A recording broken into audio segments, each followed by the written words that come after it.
Well, how you going, everyone? Josh the Collector Guy. Hope you all had an awesome week yet again this week, ladies and gentlemen. Wherever you went during the week's duration, if you went to the shop, found some pretty cool cars there. If you went to a flea market and found some buried treasure, or even a swap meet and found some pretty cool things there. Hope you found some awesome cars for your collections, everyone. Hope you had an awesome week as well. Well, this is my big lot of finds yet again for this week, ladies and gentlemen. As promised, the Redlines I got last week, what I'm showing you this week. Lots of cool ones there, and there's two pretty rare ones in this mix today as well, and also got a couple here from my collection to compare it with like my Firebird and Heavy Chevy, so that's pretty cool. I'll share them with you at the end, as I always do with the Redlines. I like to save pretty much the best of the best for last. As you can see, some very awesome Dale Earnhardt cars. Got the old Pontiac Ventura, Chevy Malibu, and his mighty Monte Carlo in the Wheaties colours. Who doesn't love that? Very nice indeed.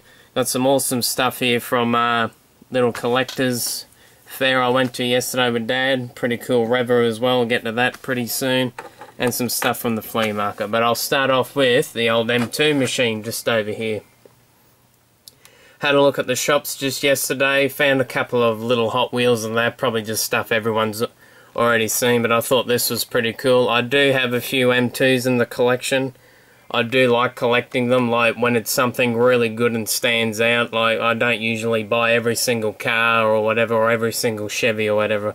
If it's cheap enough, I'll get it. Like this, the old Chevy Camaro here, the old ZL1. What stood out the most, of course, the big bad bow tie, all the GM vehicles at the bottom there, and also my favourite Camaro, or if not one of my most favourite Camaros, the old 69 ZL1. Very rare car as well, the real version is anyway. I think there was only 69 of them produced back in 1969, so whoever's got that car now is probably rubbing their hands together. I know if I got one, I'd never sell it. But anyway, back to the M2. This one's pretty limited. One of 5,000 pieces and over 42 parts, and as you can see on the back, you can see what they're talking about there. Very cool. M2 do a great job with their detailing in the cars. So does Greenlight. Johnny Lightning did some pretty cool stuff. Hot Wheels do some of their pretty cool detailing as well, but I think the best of the best has to be M2 and Greenlight. Not taking anything away, though, from the other die-cast manufacturers. They're all unique in their own little way. So I thought that was pretty cool getting that from the shop. There's also a black Corvette as the chase piece. And also a pretty cool looking Pontiac Firebird. I think that was a 69 as well. Very cool. I was tempted to buy all of them, but at the end of the day, well, if the chase was there, I definitely would have bought it. But at the end of the day, my heart lies with the ZL1, but I think I might go back and get the Corvette. Very cool indeed. Glad to find that at the shop. Get to the flea market stuff. Went to 2 flea markets over the weekend, or just today anyway. I only found 2 things at one of them, but that's the way it is, and it was a bit showery here in Australia yesterday. In my part of the world here in Australia, it was bucketing down, so it was cool still to find some stuff, and it was even showering this morning as well. That's probably not why no one was really at the market. But got an old connectable again, the old Kenworth truck. Very cool. I think the guy gave it to me anyway, which is nice of him. And off the same bloke, I bought the old Scammell dump truck. How tough is that? Love the look of the Scammell trucks. As you can see, made in England, 1971. Very nice truck, all made out of metal too. I think the only plastic bits are the wheels, the windscreen, parts of the interior, and this little bit here attaching the wheels to the base of the truck. Very nice truck, very well detailed. Still pretty solid as well. And the old metal tipper as well. I guaranteed if they remade that, that would all be plastic. So that was a pretty cool find from the market. Now we'll get to the little collector's fair finds. Went to the collector's fair with Dad, had lots of fun. As you can see, not really much in the way of die-cast cars at the antique fair or whatever it was called.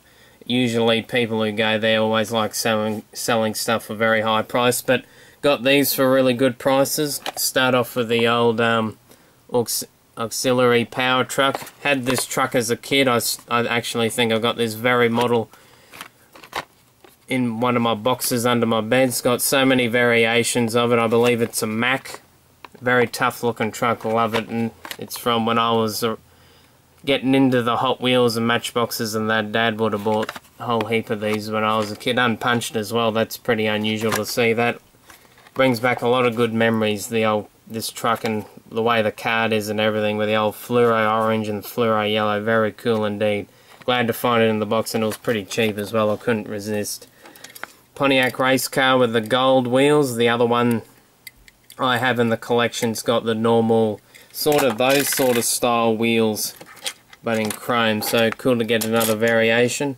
Very wild looking Porsche. Very wide Porsche, might I say as well. Probably the widest Porsche ever created, I would say. Very nice looking old race car. Finally glad to pick one of these up.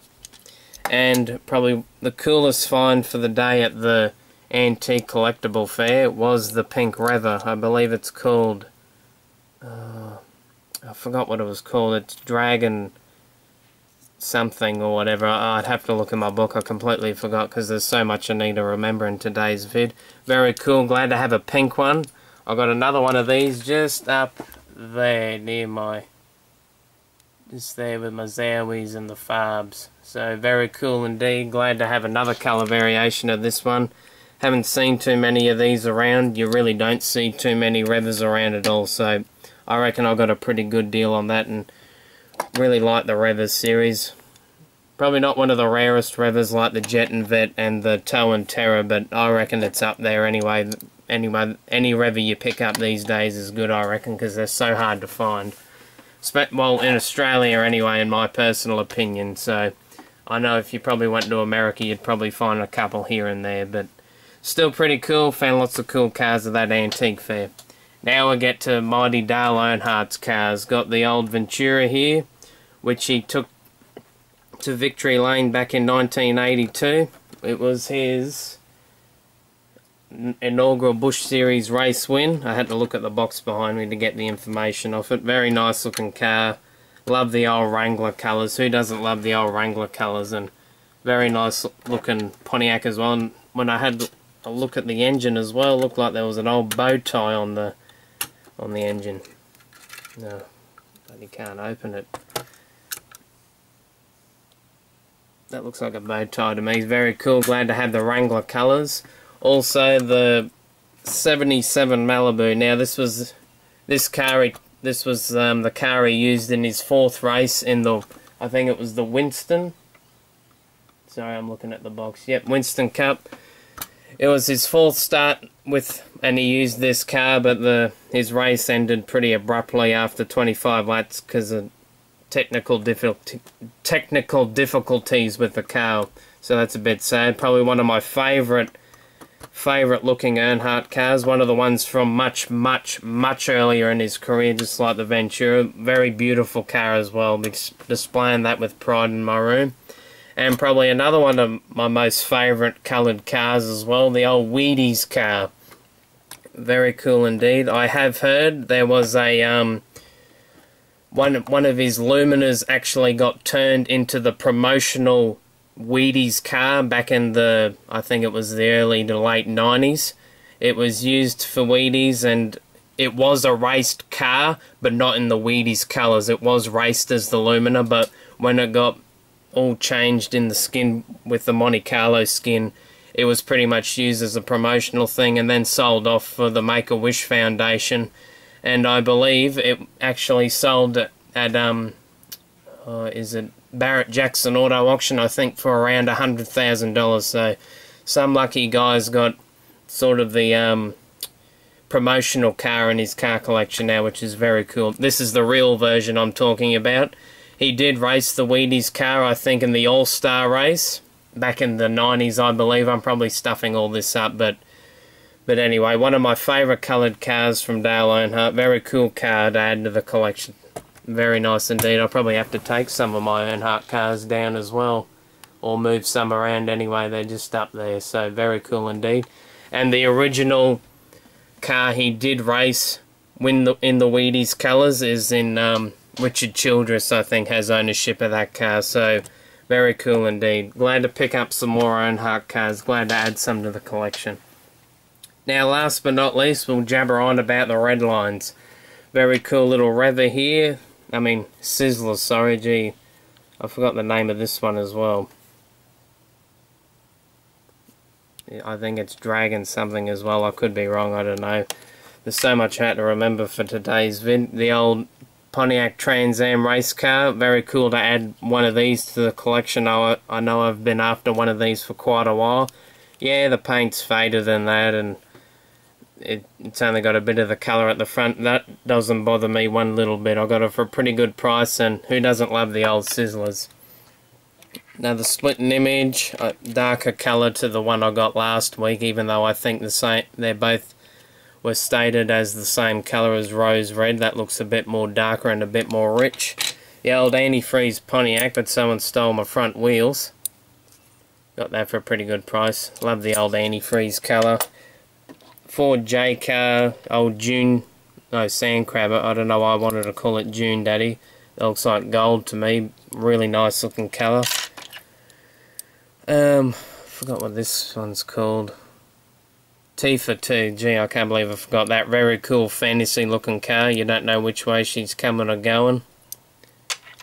The old heavy Chevy here. Now I got my other two here because they're all pretty much different. Even though the front and the... Well, these two here are pretty much the same. Just the numbers are different. I don't know if that really counts as a variation, but still pretty cool in my opinion. I love my heavy Chevys. Probably one of my most all-time favourite Chevys produced by Hot Wheels. Like my Firebird, as you can see, two different interior variations, and I believe they're both Hong Kong bases. Very nice indeed. Love finding my different interiors and different variations of the old Redlines. Now to the last two, probably the two of the rarest cars I have in my collection. The old creamy pink Custom Eldorado. Now this, I believe, is quite a hard colour to find. Well, pink's a hard colour to find anyway, but to find it in a different sort of variation of the pink is pretty cool to find in my opinion.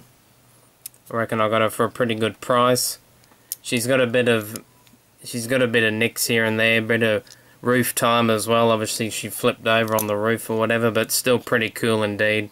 Love my old Cadillac Eldorado's. Got a couple of different colour variations in the collection now. Got quite a few. I'll have to count how many I've got. And probably now we get to probably actually one of the rarest Camaros you can get.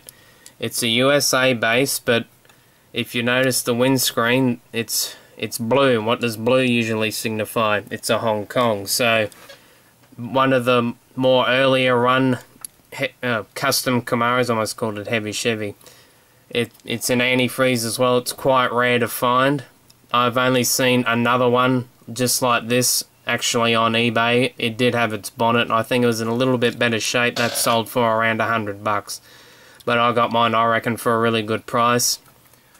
Probably one of the rarest Camaros in my collection. As you probably know, I got the blue one with the blue interior and the red one. I don't know if the red one's really that hard to find, but I think any custom Camaro these days is pretty hard to find. So, and I've actually seen on a Redline guide site, someone has one in mint condition and carded with the exact same variation, and there's something about the tabbed base as well. And I know I looked at some of my other Camaros and the back wasn't painted the colour of the car. It was pretty much a black. So, very cool. Glad to add this one to my collection. Probably one of my most favourite cars in my collection. Probably in my top 5 as well. And she looks pretty cool in a little bit beaten up shape in my opinion. I know that's probably really silly to say, but you can't have all your Redlines in mint condition. They got to have a little bit of a story to tell, like, oh, how'd you get this mark, or what are all their marks from? It tells so many stories, seeing all the dents and scratches on all the old Redlines. So, you know, I love them to bits, so glad to add these to my ever-growing collection and Redline collection. Well, that's enough of me jabbering on this week, everyone. Hope I made sense to you all again, as I usually jabber on about information about all of the stuff I usually find. But hope you enjoyed nevertheless, everyone. Thank you for tuning in once again, all to the subscribers and some new faces popping up as well. Thank you very much, everyone, for tuning in, leaving a comment. I really do appreciate it. Liking, subscribing, whatever you do, it's very, very much appreciated. Well, that's it for me this week, everyone. I've jabbered on enough to you all. Have a good week, everyone, and remember, as always, happy hunting, keep the hobby strong. See you later, everyone. Have an awesome week.